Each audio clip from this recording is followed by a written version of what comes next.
Hello, today we're going to talk about the importance of sleep. Most of us don't realize how important sleep is to our overall health.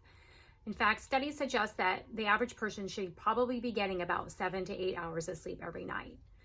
Now, recent studies have also shown that decreased sleep can actually increase your risk of having heart disease, diabetes, stroke, some cancers, and obesity.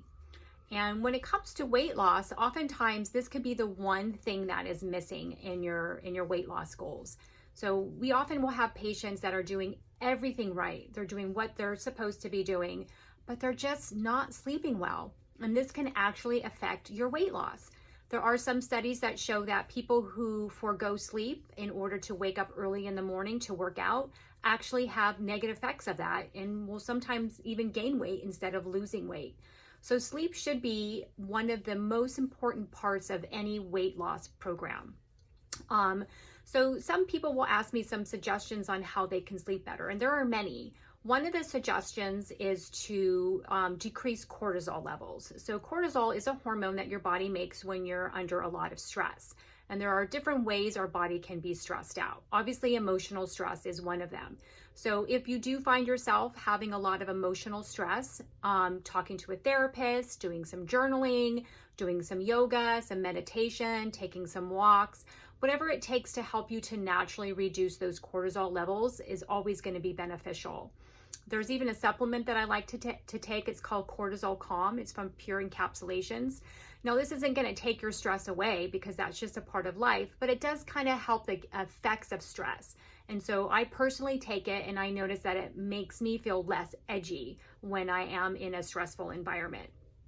And then sometimes exercise can actually increase our cortisol levels too, especially if we're working out pretty aggressively.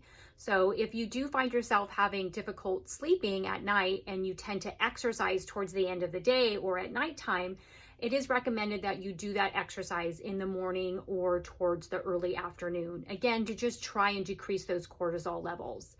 Another way we can help our bodies to sleep better is by reducing the amount of screen time late at night, because screens can emit what's called blue light, and that affects your body's natural ability to make melatonin. And melatonin is what's going to help you to fall asleep and stay asleep at night.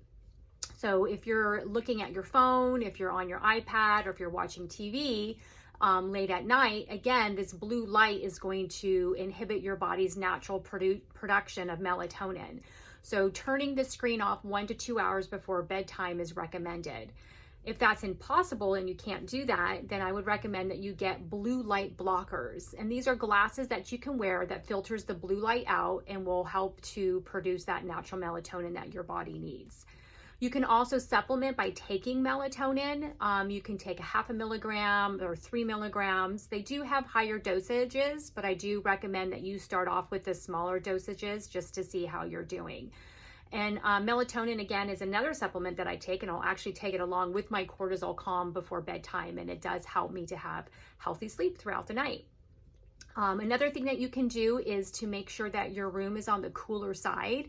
When we're too hot, that can definitely affect sleeping patterns. So having your room a little bit cooler is beneficial. Some people even recommend taking a shower before bed and turning down the hot water and getting more of that cold water running on you to lower your body temperature, and then jump right into bed, and that'll help you to fall asleep.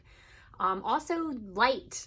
So any type of light that you don't need in your room should be completely nixed out. I recommend blackout curtains. I will also cover up alarm clock lights or any type of computer lights that might be on, just to make sure that room is nice and dark, making sure that my body's producing a lot of healthy melatonin. And they also suggest that you use your bedroom for sleeping only if you're having a hard time sleeping. So don't read in bed, don't watch TV in bed, don't do anything else in bed other than sleep. So that way, when you go into your bedroom, your body's automatically going to associate that with sleep time.